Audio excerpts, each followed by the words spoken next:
morning, good afternoon, and good evening, ladies and gentlemen. I am the Canterbury Catholic, and today we're going to be exploring the question, what do I need to do to get an ordinariate church, an ordinariate community established in my local area?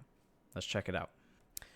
All right, so as someone who works in, or rather works for, an ordinariate parish, as someone who is a canonical member of the personal ordinariate of the Chair of St. Peter, I get asked a lot, how can I make this happen in my area? You know, I live in Ketchikan, Alaska, and I would love nothing more than to have this English patrimonial kind of spirituality available to me in my little village in the mountains of Alaska.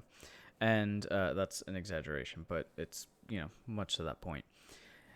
And the answer, depending on where the person is kind of coming from, it can either be a rather complex answer and kind of disheartening, or it can actually be a surprisingly simple answer that actually has motivated, I would say, a decent amount of people to kind of take up the mantle and try to establish a community in their area.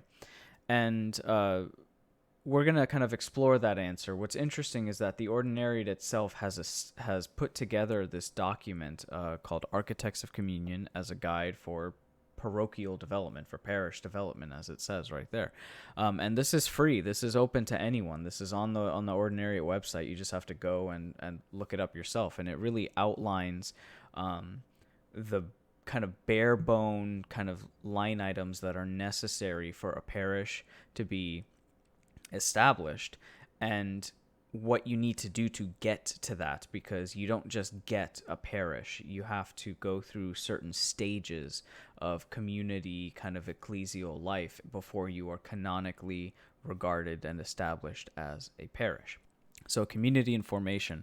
It says a community in formation is a group of persons who are formally recognized by the bishop with the desire to establish an ordinariate parish, but find themselves at an earlier point of development, still prior to being established as a quasi-parish. A community, it must be associated with a Catholic priest, either to shepherd the association himself or to act as a mentor and resource to an Anglican community that is moving towards full communion. Communities in formation are expected to be making progress towards quasi-parish and eventually parish status. They remain in close consultation with the chancery and are evaluated regularly. So this particular definition is operating under the assumption that the group, the community in question, are largely a group of former Anglicans. This stage, however, can apply to a group of cradle Catholics who simply want to start an ordinariate community. It's not reserved to converts. And a lot of people kind of view this stage, I think, as less important than the other two, because this kind of suggests that, these people don't really have a place to worship full time. They kind of have a priest associated with them, but he's not their pastor per se. And they're just making do with what little they can. But I think the community in formation, just speaking from my experience, because I've been with my particular parish ever since it's been a community in formation. I think this is really important because this is really where the foundation of the English heritage really finds its roots. And so the best way to just get people together regularly to eventually become a community in formation is to do that, to get together regularly and do something that involves the English Christian heritage that can then serve as a point of unity and growth and attraction to other people. And then that group of people can then petition Houston to be formally recognized as a community in formation. Now, that then begs the question, well, if we're not a parish, we may or may not have a priest associated with us. What do we do? I mean, part of being Catholic and getting together is saying Mass. Why... If we can't say Mass because we don't have a priest, what are we supposed to say, the Rosary? at that point, why not just stay at the diocesan parish? And that's a good point. A really good thing to do, I would say, is start simple. Start with, I would say, Bible study and maybe the divine office. One thing that's great about the ordinariate is that our heritage and our praxis, you could say, is not limited to the Sunday liturgy. So what you can do is you could buy, a set of copies of the divine office that the ordinariate uses, and maybe the community gets together once, twice, maybe eventually 3 times a week for evening prayer, and this kind of nourishes not just the heritage into the English heritage into the people, but it also gets them used to how we pray, what type of language we use, the kind of general structure and flow of the liturgy. I would say also to start implementing kind of the ordinariate spirituality into your everyday life, not just as a group, but also as individuals.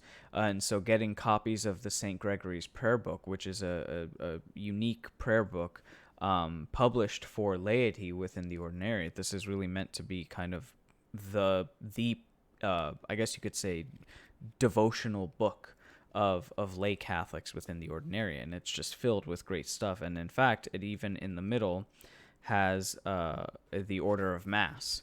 So even if you don't have a priest, you guys could maybe get together, say, some chaplets and some prayers out of the St. Gregory's prayer book, and maybe even pray the prayers of the Mass together in the ordinariate context.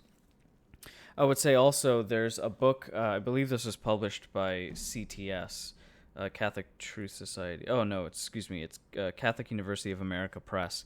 It's called A Treasure to be Shared, Understanding Anglicanorum Cedipus. Now, I'll be honest, I haven't read the whole thing. I've read about 2/3 of it, but it's really interesting in that it provides a historical context by way of interviews and speeches and talks given by individuals who were instrumental in the establishment of the ordinariates in the wake of the promulgation of the Apostolic Constitution Anglicanorum Cedipus.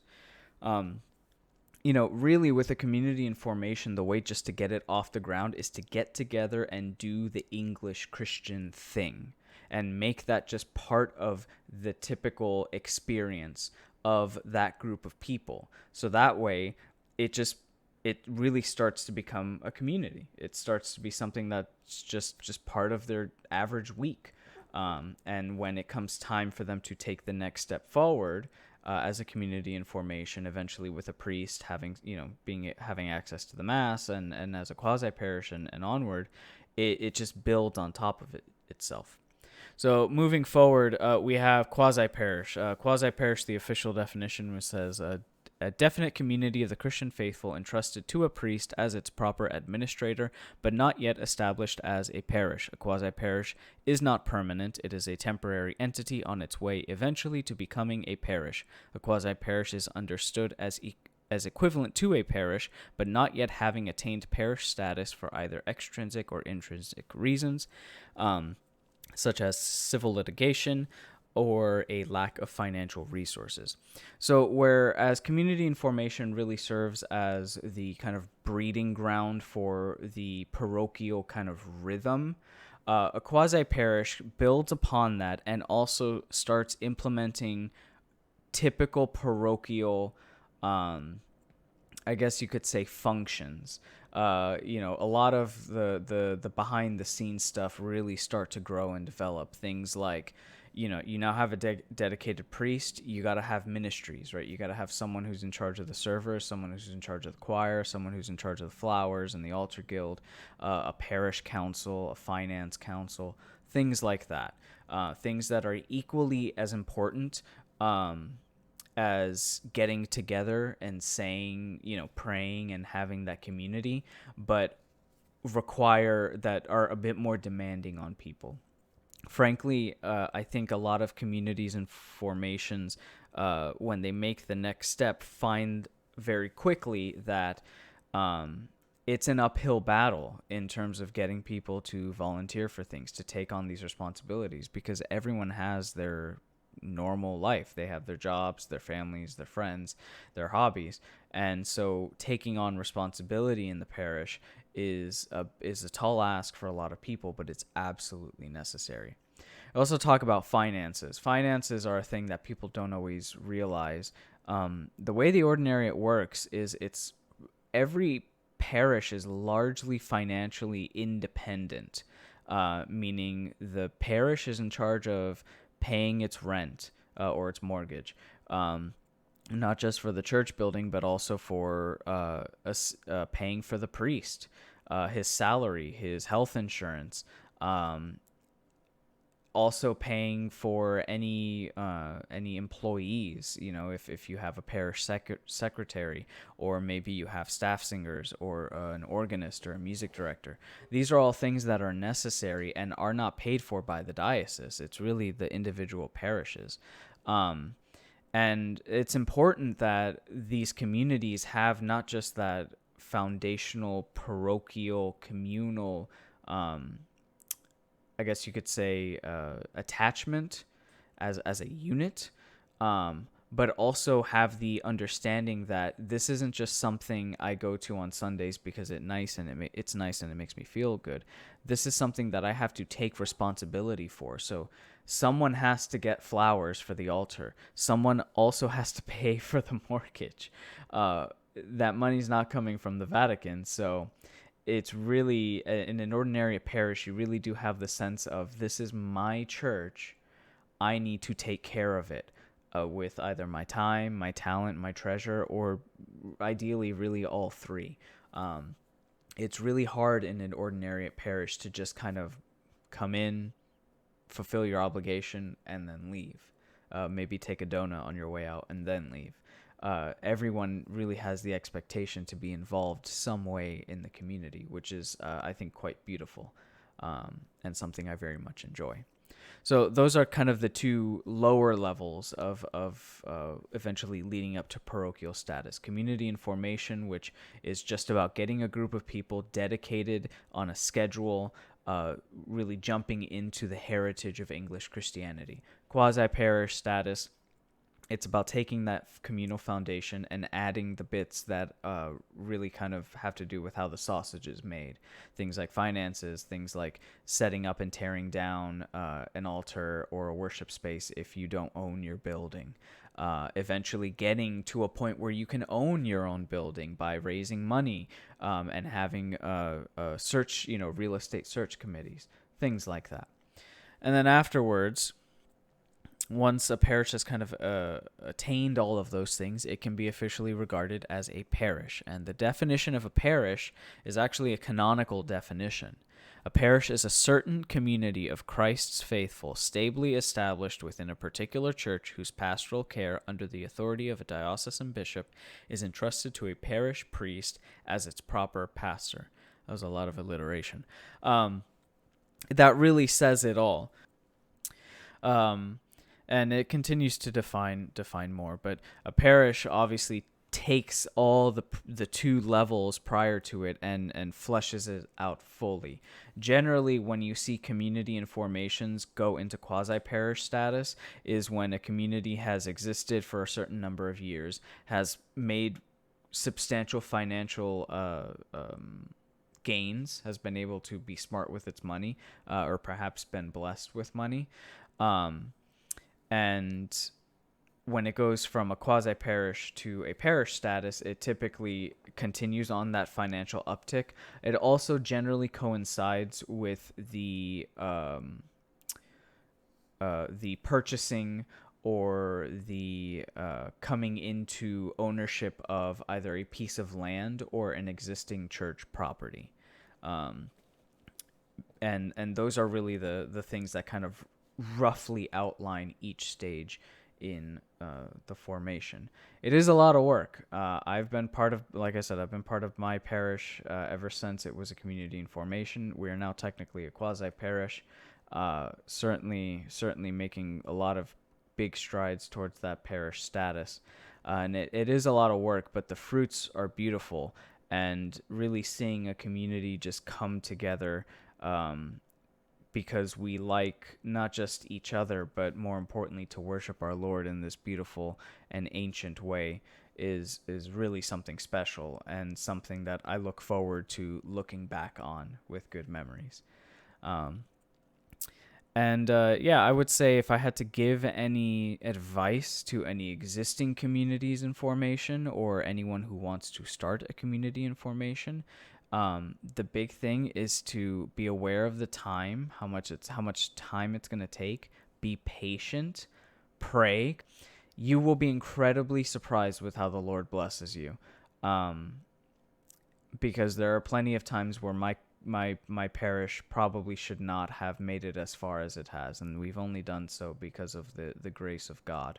Um, and in addition to all of that, stick to who we are as ordinariate Catholics. It can be really easy to look at the wider Western Church and want to incorporate some of that into our parish, and it is so beautiful, and that's fantastic. But we have to remember, as ordinariate Catholics, as people who are interested in the ordinariate and its mission and its identity, it is important that we stay true to that identity and that mission, because that is what makes us unique. That is why we are here. That is why Pope Benedict XVI, may God rest his soul, felt it necessary to not simply just shepherd us into the Western into the Western Church and to just kind of get lost in the sea of your typical Roman Catholic experience, but he found it necessary to carve out our own little corner within the church and say these people are distinct and they must express and live out their faith in this distinct way, so as to participate in the wider Catholicity of the faith. And it's just so beautiful. And like I said, I think those three things, being aware of the time and the commitment, pray and be ready to receive and be open to God's blessings, and 3, be committed to the identity and the mission of not just the Ordinariate of the Chair of St. Peter, but the Ordinariate of Our Lady of Walsingham or the Ordinariate of Our Lady of the Southern Cross. Do those 3 things, follow these steps, and you will be surprised with just how doable it is to establish a beautiful, loving, close, tightly knit community within the English tradition. Thank you so much for watching, and I'll see you guys in the next video.